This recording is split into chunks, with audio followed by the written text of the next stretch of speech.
SARAM, Essence of Teachings, offered by Bhagavan Sri Ramana Maharishi. Verses 11 to 15. Payurodhanal liyate mana jala pakshivad rodha sadhanam. Just as birds are ensnared and caught with nets, by restraining the breath, the mind becomes absorbed. This breath regulation is a device to restrain the mind.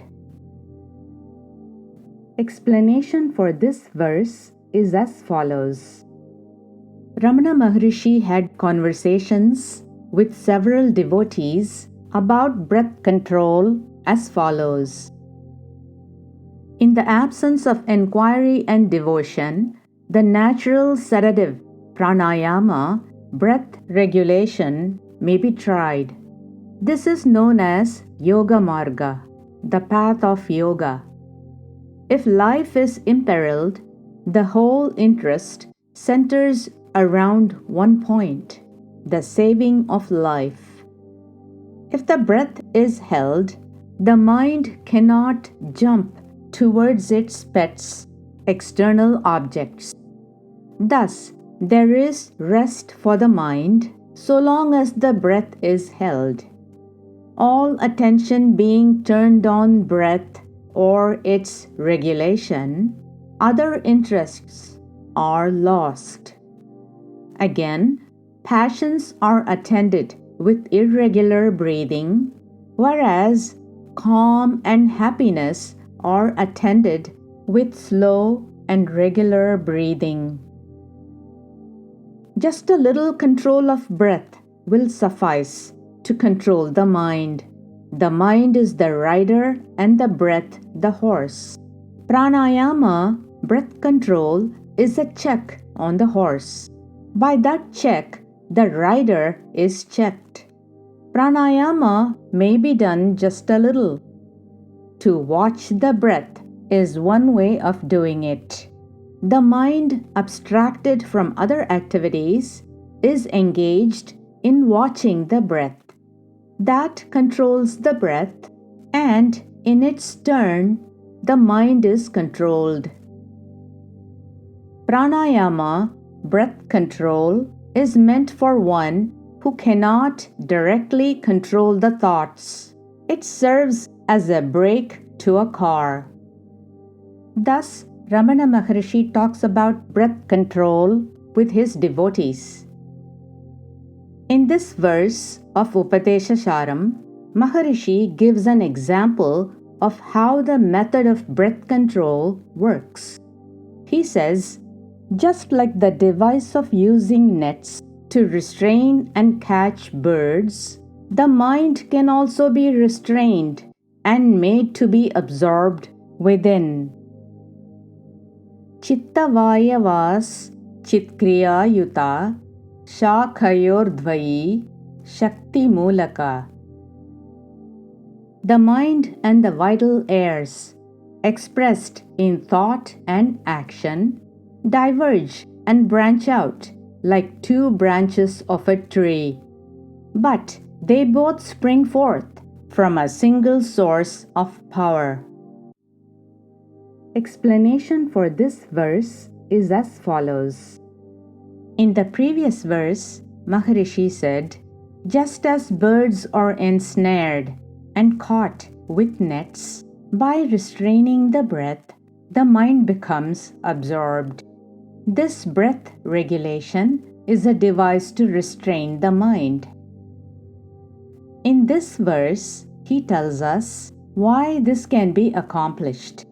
He explains that the mind and the vital airs, meaning breath, spring forth only from a single powerful source, but they both diverge and branch out like two branches of a tree. Since they rise from a single powerful source, when the breath is controlled, the mind is also controlled. Laya vinashane, ubhaya rodhane, Laya gatam punar bhavati nomritam. Absorption of the mind or destruction of the mind are the two ways of restraining the mind. The mind that is absorbed will revive, but if the mind is dead, it will not revive. Explanation for this verse is as follows. Laya, absorption of mind, is temporary, but nasha, destruction, is permanent. When a spiritual seeker is engaged in deep contemplation within, the mind may get absorbed, and the seeker may experience deep peace and tranquility. This is laya. But in laya, the mind is not totally destroyed. Due to the stirring up of the vasanas or deep mental tendencies, the mind may rise up again from this bliss and become active as it was before the deep contemplation.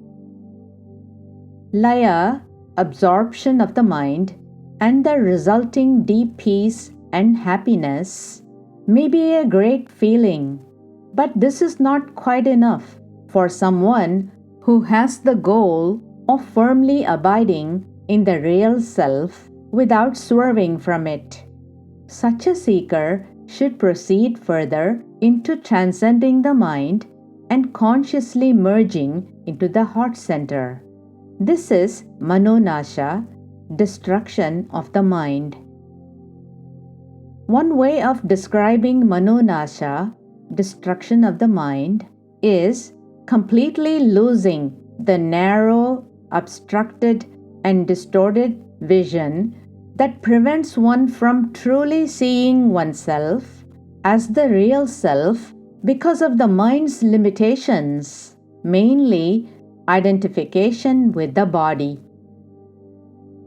In this regard, I would like to mention what Maharishi said to a devotee that refers to manonasha, destruction of the mind.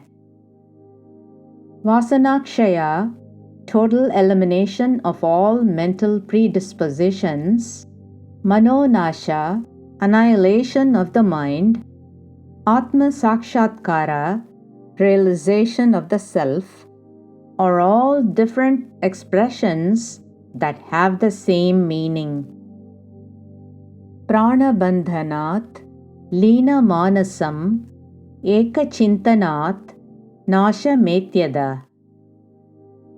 When the mind is absorbed by controlling the breath, if it is then fixed on a single point, it will be destroyed.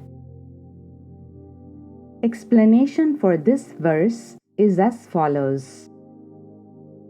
In a few words, in a simple manner, Maharishi offers the full inner practice that one can follow in order to get rid of the mind and realize the self.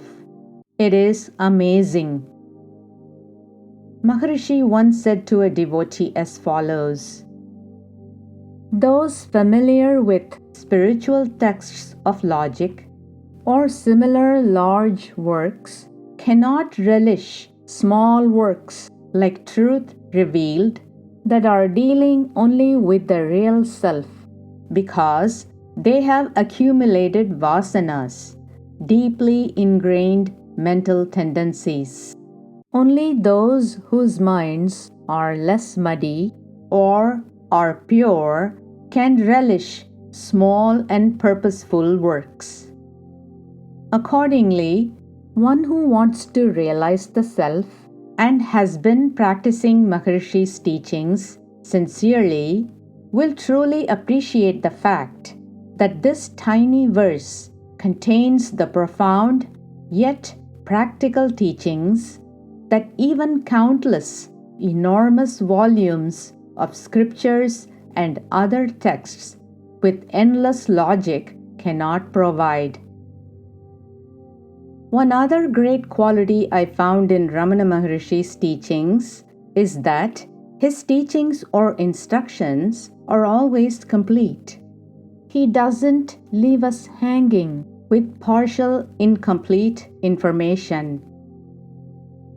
To give a simple example, you might have sometimes experienced the frustration about a reporter or a journalist who reports an incident, but while providing a drama for it, fails to offer more important aspects such as when, where, how, or why the incident happened. Then you probably find out yourself in some other way about the details of the incident. People doing a complete job has become a lost art for the most part. But Ramana Maharishi's teachings never leaves you with an unanswered question or an incomplete teaching. Therefore, when in the previous verse Maharishi spoke about destruction of the mind, in this verse he explains how to achieve it. He says, first, practice breath control, then the mind will become quiet and get absorbed within. After that, let the mind deeply contemplate on a single point or current or concentrated flow of thought. If this is done, the mind will be destroyed. Destruction of the mind, as mentioned earlier, is losing the false individuality and merging into one's real self, that is actually one's true nature. Is it all really this simple? Yes, it can be simple or perhaps complicated. It all depends on the practice. Here, practice literally makes perfect. Nashta manasot krishta yogina krityamasti kim swasthitim yata. For the great sage who has achieved the extinction of mind, there is no karma anymore, because such a sage has become one with the true nature of the self. Explanation for this verse is as follows. In the previous verse, Maharishi taught us the practice we have to follow to destroy the mind in order to know the self, that is, losing the smaller to gain the larger. But then some questions arise. What will happen to an individual when the mind is extinct? Is one whose mind is extinct still bound by karma, the cycle of actions and results? Does one still retain the individuality? Maharishi explains in this verse what happens when the mind is extinct.